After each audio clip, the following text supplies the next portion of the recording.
Growth hormone की video को start करते हैं। तो ग्रोथ हार्मोन का दूसरा नाम है सोमैटोट्रोपिन, ठीक है। ये हमारे पास एक पेप्टाइड हार्मोन है, यानी अमाइनो एसिड्स प्रेजेंट होंगे। तो ग्रोथ हार्मोन में सिंगल चेन होती है 191 अमाइनो एसिड्स की, ठीक है। 2 जीन्स इसे इनकोड करते हैं, दोनों ही क्रोमोसोम नंबर 17 पर प्रेजेंट होते हैं, ठीक है। आता कहाँ से है? आता है हमारे पास एंटीरियर पिट्यूटरी ग्लैंड से। ये डिफरेंट सेल से बना होता है। जो सोमैटोट्रोप्स है ना, वो ग्रोथ हार्मोन सिक्रीट करते हैं। ओके, हमने पढ़ा है ACTH को। ACTH जाता है एड्रीनल कॉर्टेक्स के पास और उन्हें कहता है कि कोर्टिकोस्टेरॉइड्स सिक्रीट करो। हमारे पास TSH होता है। TSH जाता है थायराइड ग्लैंड के पास, उन्हें कहता है कि T3 और T4 सिक्रीट करो। ग्रोथ हार्मोन किसी स्पेसिफिक टारगेट ग्लैंड के पास नहीं जाता, ठीक है। ये वीकली अटैच करता है प्लाज्मा प्रोटीन से, इसी वजह से इसकी जो हाफ लाइफ है ना, वो लेस देन 20 मिनट्स है, ठीक है। ज़्यादातर इसका जो इफेक्ट होता है वो सोमैटोमेडियंस की तरफ से होता है। और सोमैटोमेडियंस क्या है? ये हमारे पास होती हैं प्रोटीन्स, लिवर इन्हें सिंथेसाइज करता है। इंसुलिन से ये रिजेंबलेंस रखती हैं, तो हम इन्हें इंसुलिन लाइक ग्रोथ फैक्टर्स भी कहते हैं, ठीक हो गया। अब हमारे पास ग्रोथ हार्मोन की सिक्रीशन ज़्यादा कब इनके होती है? अगर ब्लड में ग्लूकोज का लेवल डिक्रीज़ करे या ब्लड में फ्री फैटी एसिड का लेवल भी डिक्रीज़ करे, ठीक है।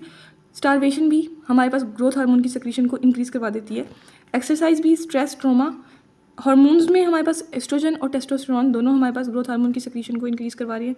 डीप स्लीप भी, और उसके अलावा ग्रोथ हार्मोन रिलीजिंग हार्मोन, ये तो नाम से ही बता रहा है कि मैं रिलीज़ करवाऊंगा ग्रोथ हार्मोन को, ठीक है। इनहिबिट ग्रोथ हार्मोन कौन करता है? Increase blood glucose, increase blood free fatty acid, AOS, ageing, obesity, somatostatin, ठीक है। और अगर बाहर से भी ग्रोथ हार्मोन दिया जाए तो बॉडी का अपना ग्रोथ हार्मोन की सिक्रीशन कम हो जाती है। मेटाबॉलिक इफेक्ट्स में प्रोटीन मेटाबॉलिज्म पे बहुत ही खूबसूरत इफेक्ट है। प्रोटीन की हमारे पास ये डेपोजिशन करवाता है, इंसुलिन लाइक इफेक्ट आ गया, ठीक है। सेल के अंदर अमाइनो एसिड का ट्रांसपोर्ट इंक्रीज़ कर जाएगा, ठीक है। जो हमारे पास जीन है उसकी ट्रांसक्रिप्शन इंक्रीज़ कर जाएगी। मैसेंजर RNA जो बनेंगे उनकी ट्रांसलेशन इंक्रीज़ कर जाएगी। हमारे पास जो ऑलरेडी प्रेजेंट प्रोटीन हैं उनका कैटाबॉलिज्म डिक्रीज़ कर जाएगा। तो एंटीबॉडीज़ भी तो प्रोटीन है, तो इनका लेवल भी इंक्रीज़ कर गया, यानी इम्यूनिटी भी इंक्रीज़ हो रही है। ओके, कार्बोहाइड्रेट मेटाबॉलिज्म पे देखते हैं इफेक्ट क्या। ग्रोथ हार्मोन G से बनता है, ग्लूकोज भी G से बनती है, ठीक है। ग्रोथ हार्मोन की कोशिश ये होती है कि ब्लड में ग्लूकोज का लेवल भी मेंटेन रहे। तो ये क्या करता है? ग्लूकोज को जो अपटेक होता है टिश्यू से वो कम करवा देता है, और साथ साथ ग्लूकोज की प्रोडक्शन इंक्रीज़ करवाई हुई है इसने। ग्लूकोनियोजेनेसिस हो रही है लीवर में। ओके, अब ग्लूकोज का लेवल तो इंक्रीज़ है, तो फिर इंसुलिन का लेवल भी इंक्रीज़ हो जाता है। तो हमारे पास ग्रोथ हार्मोन का जो इफेक्ट होता है वो डायबिटोजेनिक होता है। ओके, लिपिड मेटाबॉलिज्म पे इफेक्ट देखते हैं। हमारे पास जो बॉडी फ्लूइड्स हैं उनमें फैटी एसिड का लेवल भी इंक्रीज़ करेगा। फैटी एसिड की ऑक्सीडेशन होगी तो एसिटाइल कोए उसका लेवल भी इंक्रीज़ करेगा, तो ये कीटोजेनिक इफेक्ट हो गया। ओके, कार्टिलेज और बोन पर इफेक्ट देख लेते हैं।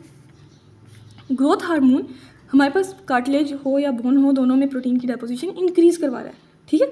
उसके अलावा ये हमारे पास कॉन्ड्रोसाइटिक सेल्स हैं और हमारे पास जो ऑस्टियोजेनिक सेल्स हैं उनकी रिप्रोडक्शन भी इंक्रीज़ करता है, और कॉन्ड्रोजेनिक सेल्स की जो हमारे पास कन्वर्जन होती है ऑस्टियोजेनिक सेल्स में वो भी इंक्रीज़ करता है, तो प्रोमोट करवा रहा है, ठीक है। तो छोटी सी वीडियो है, अगर अच्छी लगी हो तो लाइक कर दीजिएगा, चैनल को सब्सक्राइब कीजिएगा। Thank you so much.